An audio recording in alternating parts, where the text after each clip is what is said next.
Good evening, everybody. Welcome to the Word on Wednesdays here at Calvary Chapel Heartland. I'm really excited tonight to be able to finish this book of 1 Kings with you all, as we're really just going to be looking at chapter 22, verses 41 through 53. Now, before we do, of course, let's go to the Lord in prayer. Father God, we thank you so much for this opportunity we have to really finish this book. God, as we have looked at these kings, as we've been able to study their lives and seen what it is that we need to see in them, I pray, God, that you would continue to show yourself strong. God, that you would be with this message today. And that, Lord, as we go through this passage, as we talk about this King Jehoshaphat, Lord, that you would be glorified. We lift up this evening to you. We lift up this passage. And we pray these things in Jesus' name. Amen. Now,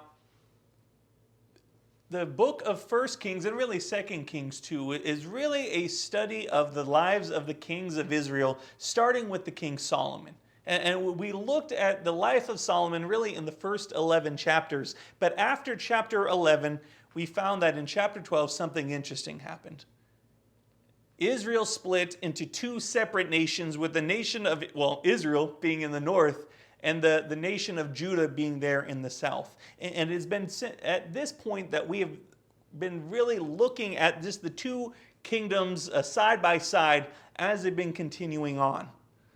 Up until this point, you'll remember, we've looked at 7 of the kings of Israel with Jeroboam, Nadab, Baasha, Elah, Zimri, Omri, and Ahab, and who actually we spent a good amount of time looking at. But if you remember, all of these kings were actually pretty terrible. In fact, as we're going to look and continue to study through the books of Kings in a later time, we're going to see that all of the kings in the northern kingdom of Israel were no good.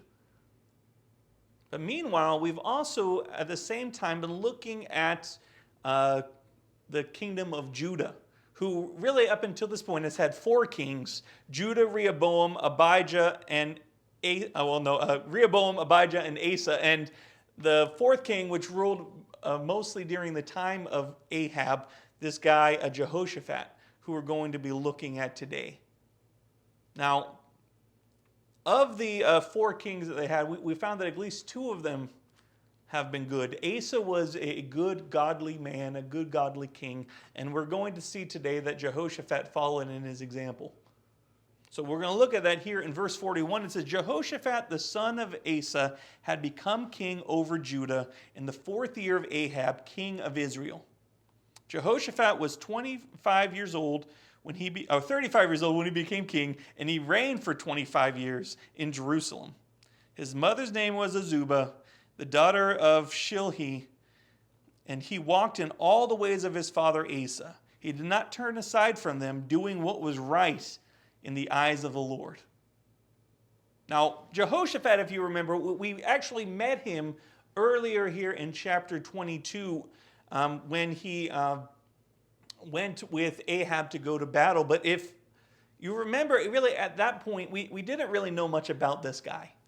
Not much was said about him other than the fact that he was king of Judah. And so we find here that the Lord is going to begin to talk about his reign. Now, granted, this is a short description of his reign, the Reader's Digest version, if you will.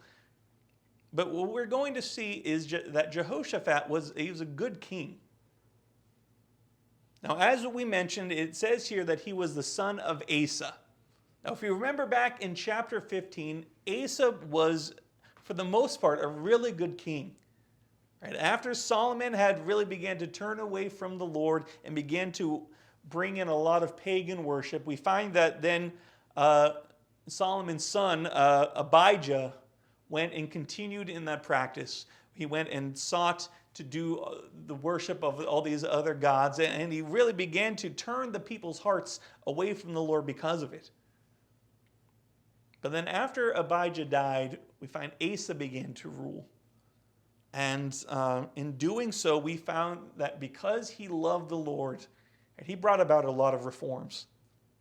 He destroyed all of the idols that were there. We find that he tore down the places of worship that were dedicated to these pagan gods. He even went so far as to then banish any and all of the temple prostitutes, both male and female, that were existing in the land. He sought to cleanse Israel of all of their idolatry. He loved the Lord so much that he even went so far as to remove his grandma, who had her own private idol, from the position of the queen mother because of her idolatry. He was a guy who loved the Lord and sought to do whatever he could to ensure that the people were following God over again. Now, Asa ruled for 41 years, and really for the most part, he was a good king. I mean, remember in chapter 15, we talked that towards the end of his life, he got a little bitter, but for the most part, he loved the Lord. He sought the Lord out, and he wanted the people to be following the Lord as well. Now, what I think is really interesting is that we find here that after Asa's rule, his son Jehoshaphat went and took the throne. And the cool thing is, we found that he continues to walk in the ways of his father Asa. Now, I really like this because if we study the books of 1st and 2nd Kings, we are going to constantly see throughout these books a good king whose a son turns out to be wicked, or a wicked king whose son turns out to be good, like Asa here. Right? We see that there's constantly this ebb and flow, but that is not the case here. We see that we have this good king here, Asa, followed immediately by another good king, Jehoshaphat. There were both men who sought to walk and follow the Lord. And I love this because this is a reminder to us that just as we are believers, so our kids also can be as well. Just because we've been good and may have screwed up a little bit in our lives, that doesn't mean that our kids aren't going to be walking with the Lord as well. Now, Asa left a good legacy for his son. And because of his, we find his son believed. I think it is interesting here. We see that one of the biggest reasons that Jehoshaphat continued to walk with the Lord is in the phrase, he continued in the ways of his father Asa. Now, as I mentioned, Asa ruled for 41 years. And since Jehoshaphat was about 35 when he took the throne, we see that for the entirety of his life, until he became king, he had the opportunity to watch his dad. As his dad would go and begin to pursue the Lord, as he made worship important. He got to see Asa as he went and did this work for the Lord and served the Lord and followed the Lord. He saw that his dad had a relationship with him and that the God that he followed was worth following. And so because of this, he was able to see what a life of godliness looked like. Now, I think this is interesting because, each and every one of us want our kids, I believe, as Christians, to also be going and continuing to walk with the Lord. I think of my kids. I think of Chuck and Ellie and Izzy, and I'm constantly praying that they, as they grow up, would have an active, passionate love for God. But the thing that we need to ask ourselves is, how are our children going to know what the Christian life looks like if it is not modeled for them? I think it's interesting. I read recently a survey of young adults who grew up in the church. And, for one reason or another, they've decided to no longer follow the Lord. They just kind of walked away from him. And so the question was asked, why is it that you fell away? Why aren't you continuing to follow the Lord? And while there were a number of reasons, at the end of the day, one of the biggest reasons that was given And one that stood out to me was that even though the parents went to church, really in many ways, they didn't really live it. Christianity wasn't real to them. Yeah, they may go to church. Yeah, they may have prayed before their meals, but the Lord really wasn't all that important. And so, as we consider this, we say we want our kids to be following Jesus, but the question we need to ask ourselves is, are we? I'm not here guaranteeing that if we model the Christian life, then that means that our kids then have to come and become a believer. No, that's going to be something that each and every one of our children are going to have to decide for themselves. But what I will say is this: if he is not a part of your life, then what makes you think that our kids are going to want to make him part of theirs? Moms and dads, we have a tremendous opportunity to be able to show our children what an active, vibrant, exciting Christian life looks like. Right? To see that there's a God that is worth following, a God who is real, a God who listens, a God who cares, a God who loves. We are able to model that to them. We're able to show that it is possible to have a relationship with the God of the universe. But so often we find that parents, instead of seeking to model it themselves, instead what they want to do is simply just kind of pass it off on the Sunday school teachers, right? On the youth leaders, on the various other pastors. Oh, well, they'll hear about it on Sunday, so that I don't really have to live it myself. But the reality is, if we want our kids to be following Jesus, if we want them to know that he is a God worth following, then we need to show it by the way that we live. And I'm not just speaking to you all and trying to condemn you. I'm speaking this very same thing to myself. How am I living to show my kids that Jesus is real, right? That Jesus is worth following? I think it is interesting. Asa followed the Lord, and because of it, we find that Jehoshaphat did too. And in fact, it's interesting, Jehoshaphat even goes above and beyond what his father did. Like I mentioned, we're only given a short version of all of Jehoshaphat's accomplishments here, but in 2 Chronicles chapter 17 through 20, we find that all four of those chapters are dedicated to really the reign of this great king. And, while I would love to go through each and every one of them, I suppose you all wouldn't want to be here for 4.5, 5 hours, although that would be pretty sweet. Well, maybe not. But anyway, but what I think is really cool is as we look at the life of this great king and study him more in depth, we find that he was a man who desperately loved the Lord. Right? In chapter 17, verses 3 through 5, we read, "Now the Lord was with Jehoshaphat because he walked in the former ways of his father David. He did not seek the Baals, but sought the God of his father and walked in his commandments and not according to the acts of Israel. Therefore, the Lord established the kingdom in his hand, and all of Judah gave presents to Jehoshaphat, and he had riches and honor in abundance, and his heart took delight in the ways of the Lord." Jehoshaphat was a man who loved the Lord.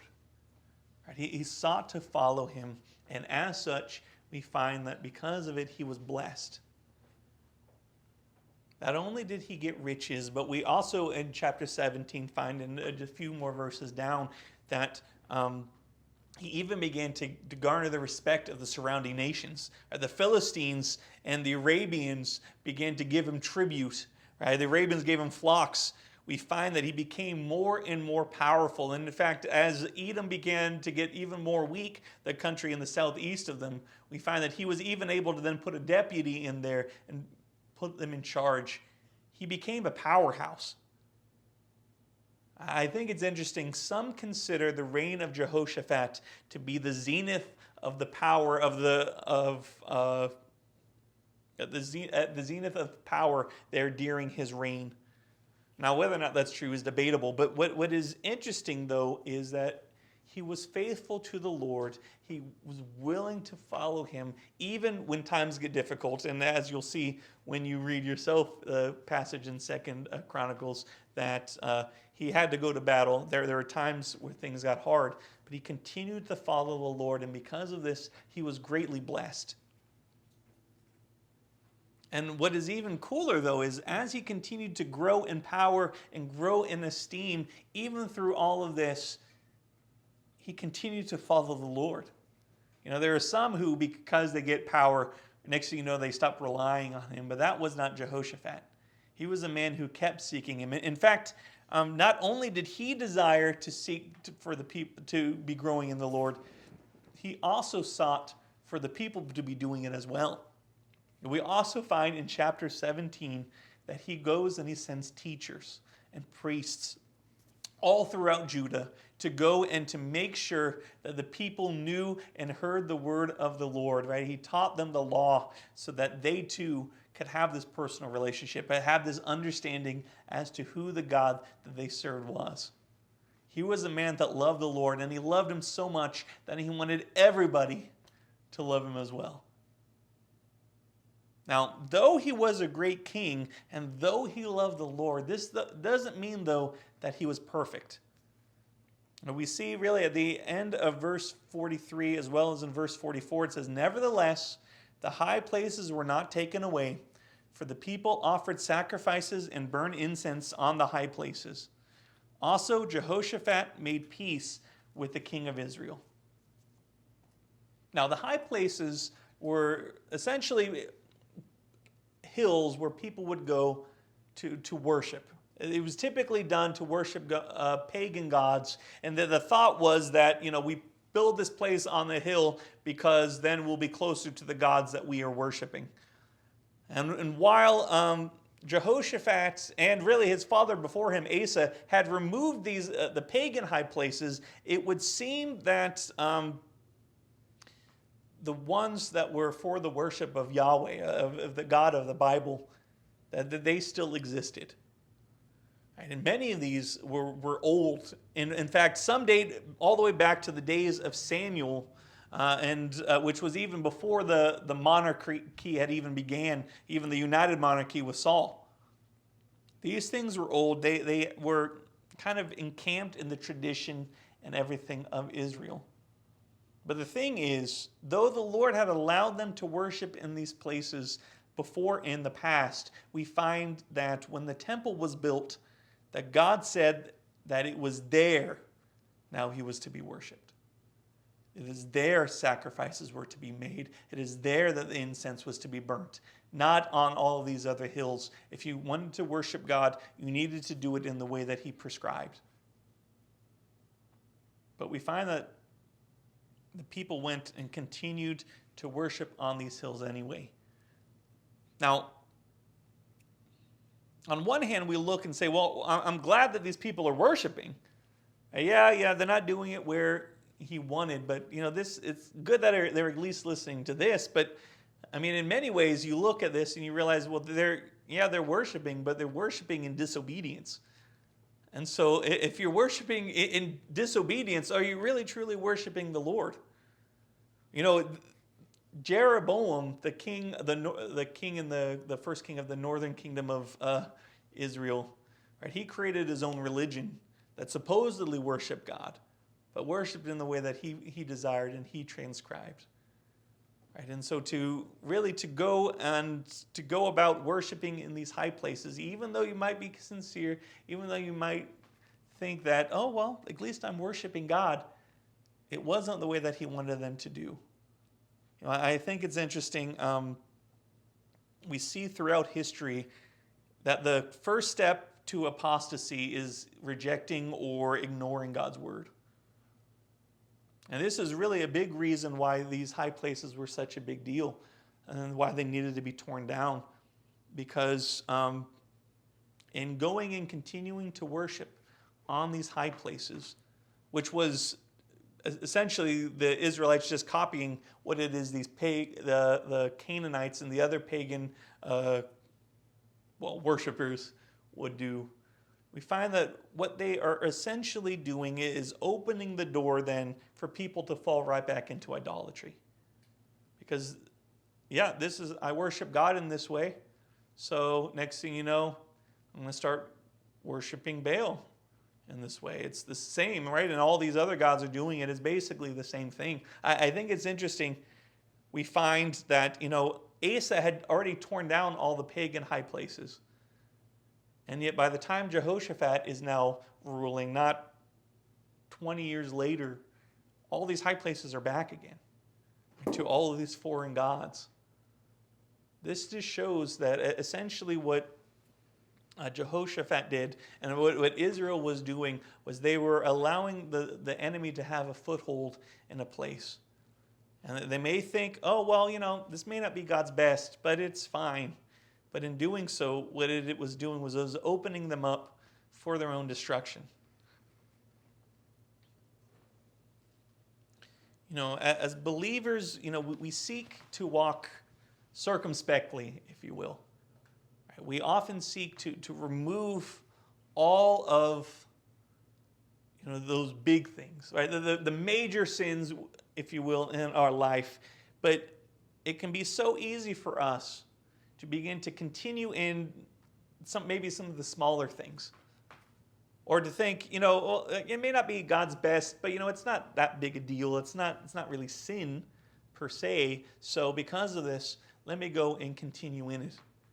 And in doing so, what we are doing is slowly but surely opening ourselves up, opening our hearts up to things that God would not have us to do. An example of this, we see when people go and they're having issues, some kind of psychological trauma. And instead of seeking to find Christian counselors, and instead of seeking to go to the Lord and His Word and see how it is that He would like them to heal. Instead, what they do is they go into the world and they seek to find the world's prescriptions by going to these various psychologists who have these humanistic mindsets.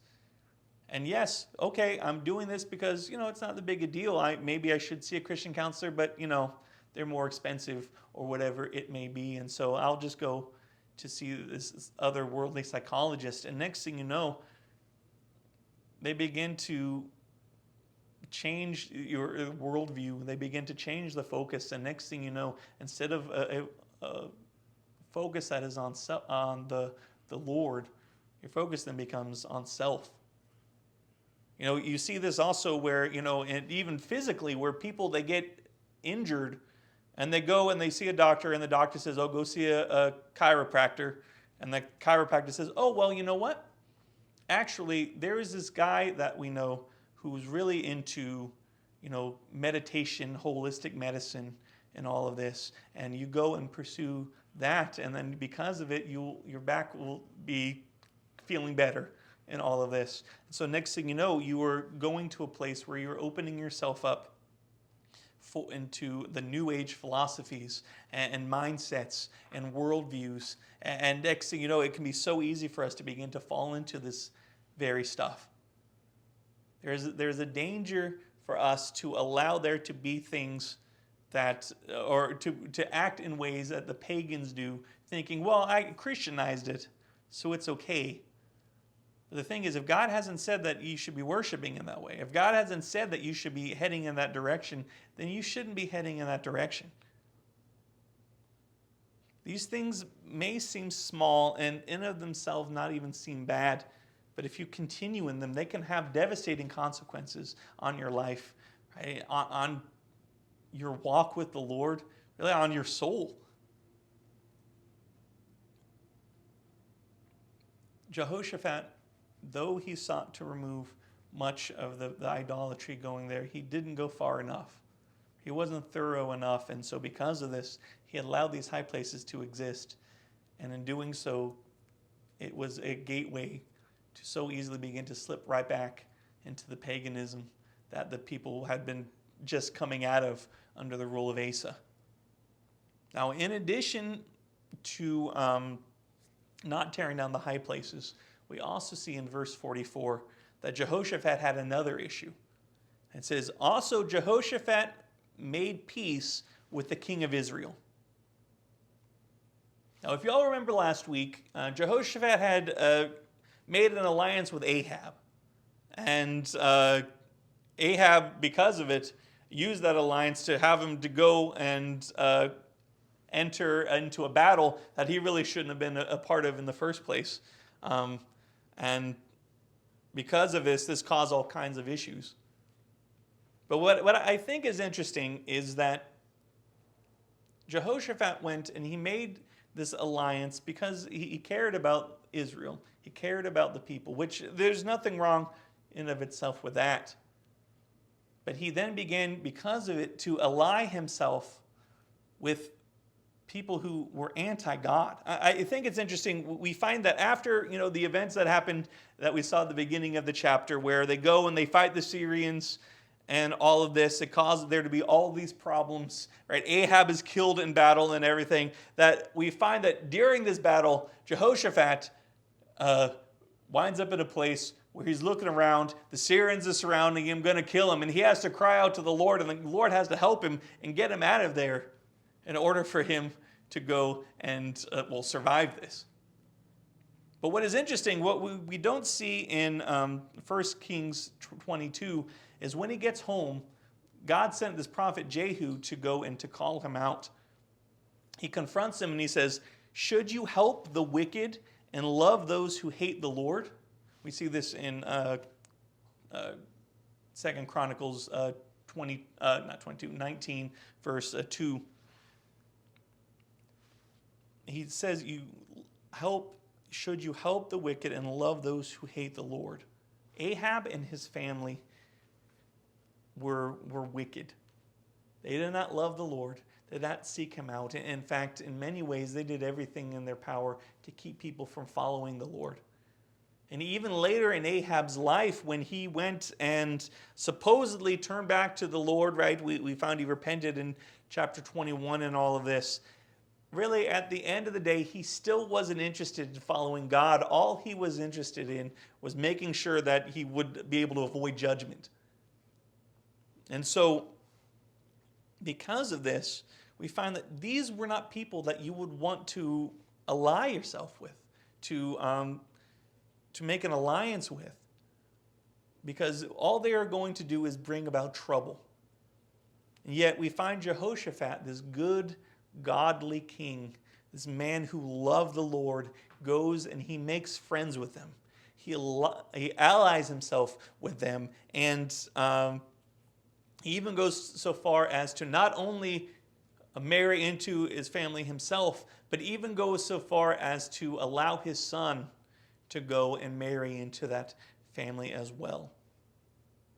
We find that in doing so, while this may have made political sense, that is going to cause Jehoshaphat nothing but trouble.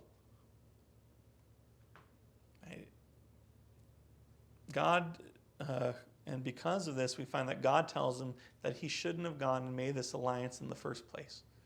He shouldn't have made friends with those who hate the Lord.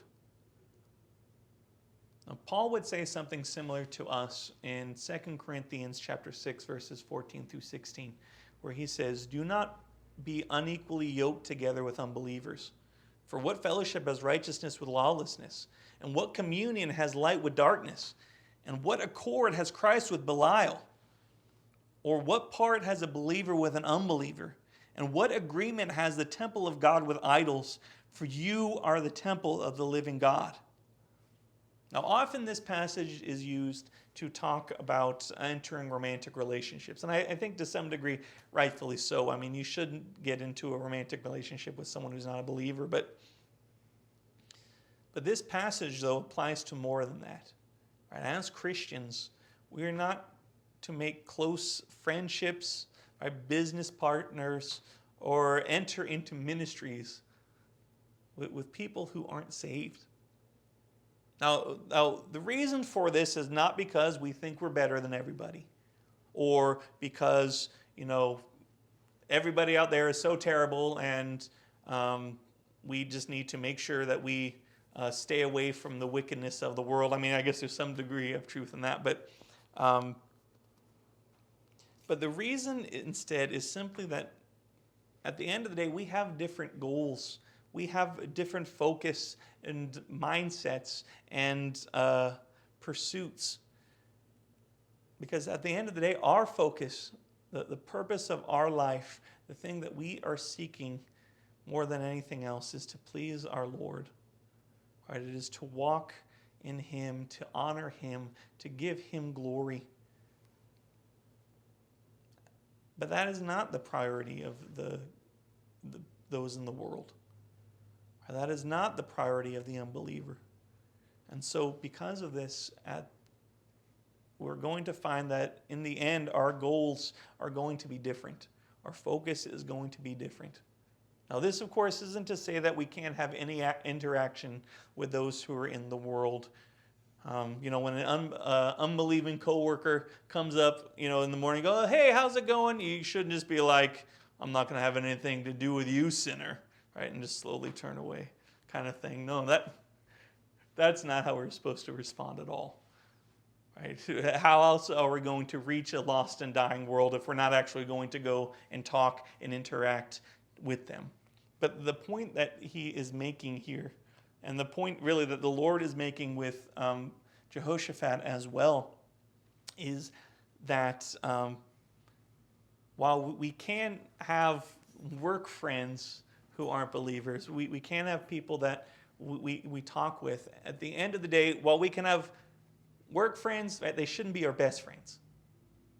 Well, we can have people that, have vendors or whatever if you're working that do things, but they shouldn't be your business partner.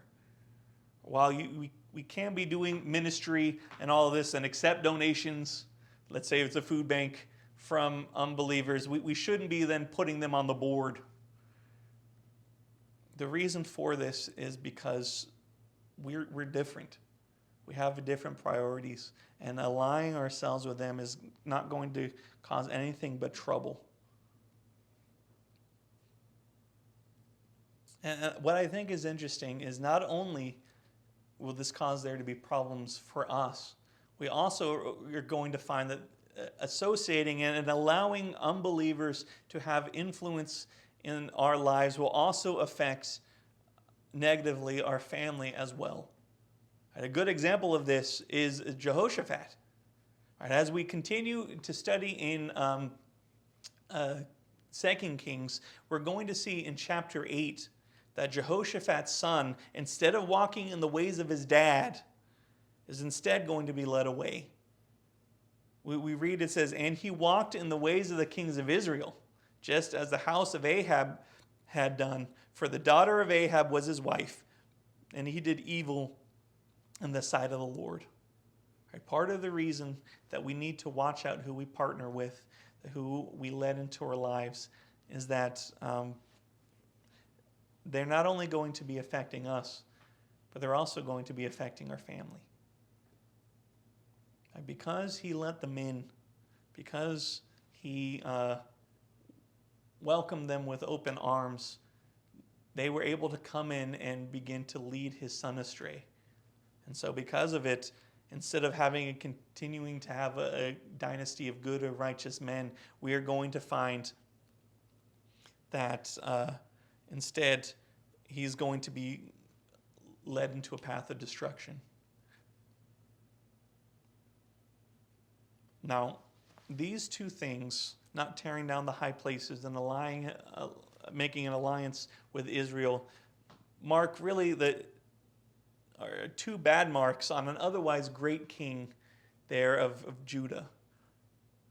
And because he was good, we find that the Lord doesn't want to end talking about his reign by emphasizing these two things. And so because of this, we find that God gives us two incidents at the end of his life that he wants us to see and understand as well. And we see this in verses 45 through 50. It says, now the rest of the acts of Jehoshaphat, the might that he showed, and how he made war, are they not written in the book of the Chronicles of the kings of Judah?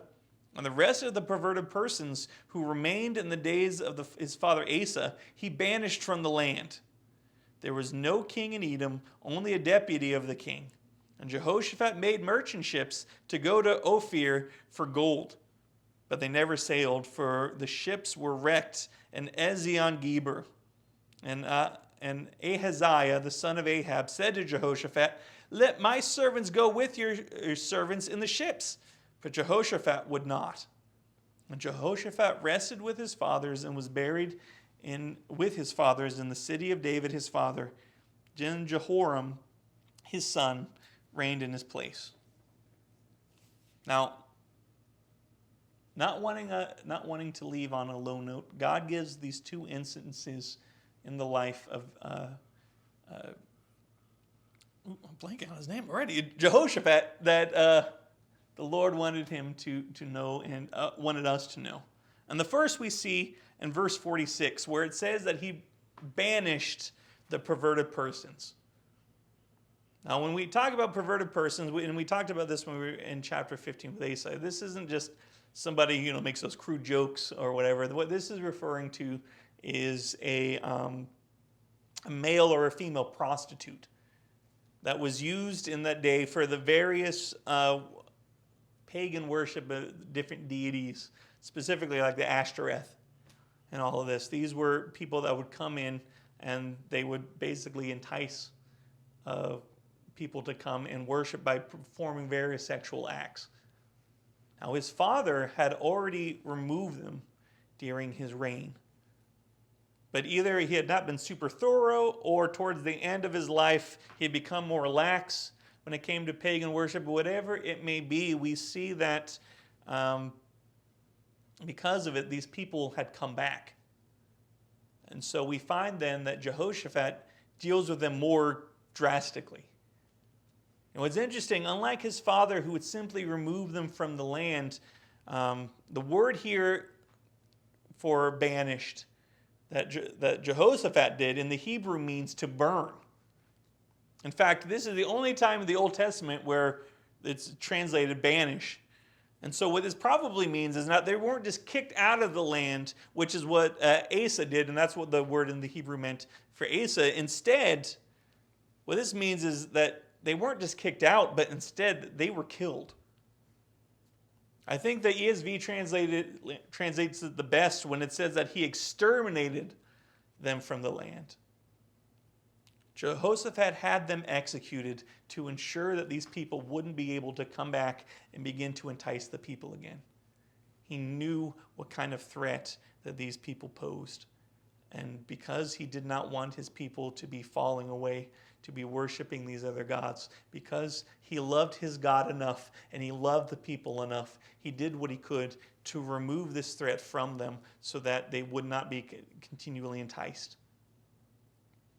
As there is a point in our life where we need to make a drastic move like this as well, where we can't just say, I'm not going to just, kind of remove it from my life, but I'm going to kill it. I'm going to do whatever I can, well, not murder, but I'm going to do whatever I can to ensure that this is not going to be a part of my life anymore.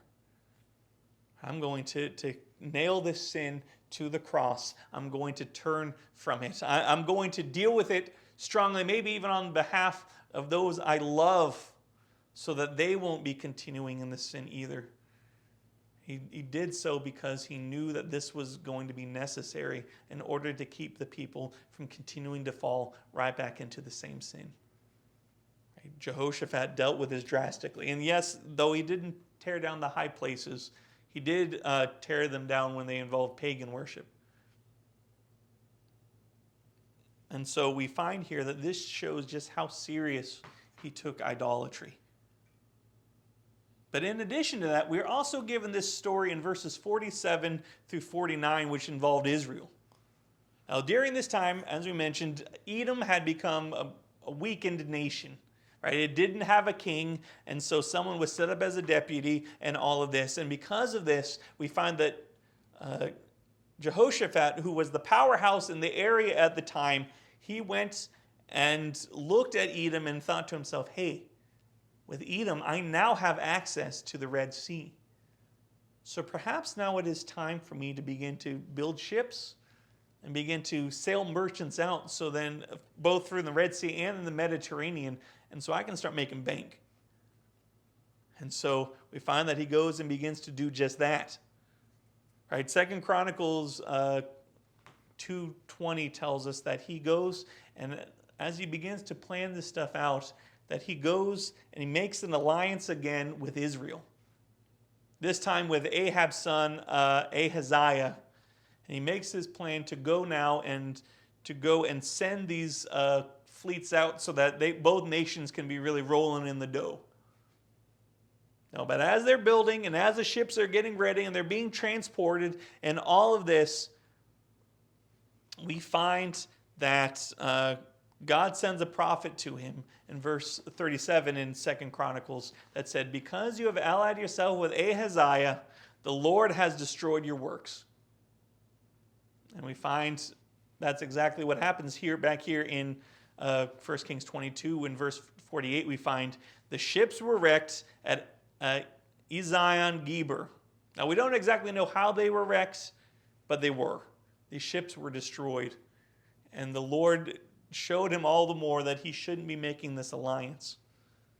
And so now, when Ahaziah comes back to him and says, "Hey, well, let's just rebuild and we'll go and do this again," you find that instead of going along with it, notice this time how he responds. It says, "But Jehoshaphat would not." Now, it took a long while, but finally he came to a place after many years of many issues and trials that happened because he had allied himself with the northern kingdom of Israel, where now the Lord finally got through to him. He learned his lesson and he stopped allying himself with Israel. I think that this is interesting because, as we mentioned, the Lord in numerous different places emphasized over and over again how he shouldn't have made this alliance. But Jehoshaphat wasn't listening. And so it just caused him more and more pain, more and more issues. But what is interesting is, notice that God didn't just stop telling him. God didn't stop convicting him. God didn't stop sending messengers. The Lord wanted to work this out of his life. And so he continued to do this work to bring him out of the sin that he was walking in, right? This alliance that he had committed himself to. I love this because this is a picture so often of how the Lord works in our life. You know, as believers, there are certain sins, whether they be our pet sins, the things that we kind of like to hold on to that we don't want to let go of, or things that we may just struggle with in life, that it can be so easy for us to just kind of cling to them and continue on in them and walk in them. And God says, "Hey, you need to stop this. This is going to cause problems." And it causes problems in our life. And we're like, "Ooh, that hurts. I shouldn't have done this." And then we immediately go and walk right back into it and continue in the sin anyway. And then God's like, "Hey, you need to not do this. It's going to cause problems." And it causes problems. And we're like, "Ooh, ow." And we just go and continue to walk in them anyway. What I love is the fact that God cared about him enough, and God cares about us enough, not to continue to let us walk in that sin, but he wants us to deal with it. Now, for Jehoshaphat, this took him many years, most of his reign, in fact. But the Lord finally got through to him. Now, this in turn, it caused him a lot of pain. Not only did he enter into battles and wars that he had no place going into, but now this caused him a lot of financial issues with the destruction of his ship. But God was seeking to get his attention, and finally he got through. And God may be doing the exact same thing to you. There is something specific that God is telling you that you need to stop pursuing that. You need to stop doing this thing. You need to stop making an alliance with the world in this way, and instead you need to turn from it. And it can be so easy for us at first to be like, "But God, I don't want to. Right? I like this. This is fun. This is nice." And then it hurts us. And then at first we're like, "Oh, yeah, no, this was terrible. I shouldn't do this." But then next thing you know, we go like, "But I still kind of like it." And so after the sting wears off, we begin to head right back to that place. And God has to slowly but surely work this out and bring us to a place where we're finally convinced that God is right. I love that he does this because he doesn't want to see us destroyed. He doesn't want to see us continue to walk in something that is only going to harm us. So while we may pursue it for a while, God will patiently work these things out in our life so that eventually it will no longer become an issue for us. God worked this out in the life of Jehoshaphat, and because of this, we find that eventually he was able to no longer ally himself with these other armies. Now, I love Jehoshaphat because he is a great example of a man who loved the Lord, right? Who is not perfect, but instead sought to walk with him, sought to grow in him. Now, the book of 1 Kings ends, though, with a contrast. We saw the son of Asa, this Jehoshaphat. Now we're going to look briefly at the son of Ahab, this guy Ahaziah. It's in verse 51 we read, Ahaziah, the son of Ahab, became king over Israel in Samaria on the 17th year of Jehoshaphat, king of Judah, who reigned 2 years over Israel. And he did evil in the sight of the Lord, and walked in the way of his father, and in the way of his mother, and in the way of Jehoram, the son of Nebat, who had made Israel sin. For he served Baal and worshipped him, and provoked the Lord God of Israel to anger, according to all that his father had done. Now we see here this guy Ahaziah. Now Ahaziah was the oldest son of Ahab. And like Jehoshaphat, Ahaziah too walks, as we see here, in the way of his father. But unlike Jehoshaphat, the way of Ahaziah was the way of wickedness. He pursued all of the sin that his dad pursued. And so while we find that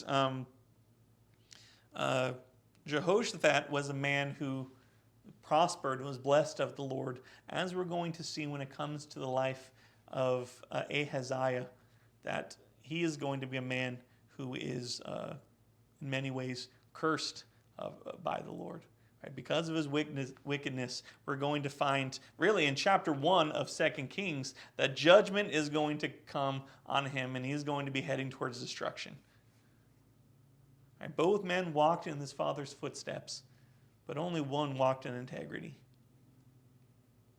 I think this is interesting because this is a reminder to us that we can make an impression of our children one way or another. We can either make one that brings them to the Lord, or we can have one that brings them to the world. Which way are we heading? What kind of example are we setting for our children? Are we pointing them to Jesus, or are we pointing them really to their own destruction? Now, the good news is that if you look and examine your life and examine your parenting up until this point, and you realize, man, I have been a terrible witness to my kids. I have not pointed them to Jesus like I should have. The good news is that even still now, it is not too late. You can, even today, change the direction that you've been heading. Change the kind of witness that you've been to your children by just coming to the Lord and giving him your life, giving him your parenting, giving him who you are, and allow him to be able to take hold of you and to be able to change you. And as you begin to change, you're going to be able to show your children what a changed life in Jesus actually looks like. Let us be parents who model the Lord, and let us be parents who point our children to Jesus, both in our word, but also in the way that we live. Let's pray. Father God, we thank you for this book of 1 Kings. We thank you, Lord, that you have given us a picture of men and women who have loved you, as well as men and women who have wanted nothing to do with you. I pray, Lord, that as we continue in our lives and continue in our walks, that we would seek to point people back to Jesus. That we would seek to point our children back to Jesus. Help us to know what it means and know what it is to be a believer who follows you, and help us to then be able to be that example to others. Thank you so much, Lord, for the fact that even if we screwed up until this point, that we're not over, right? It's not through, that you can still begin to do that work even today. Lord, we ask that you would do that work and that you would do these things in the name of Jesus. Amen. Now, before we start 2 Kings next week, I wanted to take a few weeks to really look at Paul's epistle of joy, the epistle to the book, to the people of Philippi, the book of Philippians. So I want to encourage you all to read chapter 1 of Philippians just ahead of time, so that when we come back together next week, that you'll be ready for us to discuss that awesome book. Now, not only that, but actually, since I'm giving you homework anyway, and since I know you all are so faithful to be doing it, I also want to encourage you to read the story of Jehoshaphat in 2 Chronicles chapters 17 through 20. And as you do, you're going to find yourself blessed as you look at this man who loved the Lord, and also will find that he was a man who, though wasn't perfect, he was able to be used of the Lord to do great things. God bless you guys.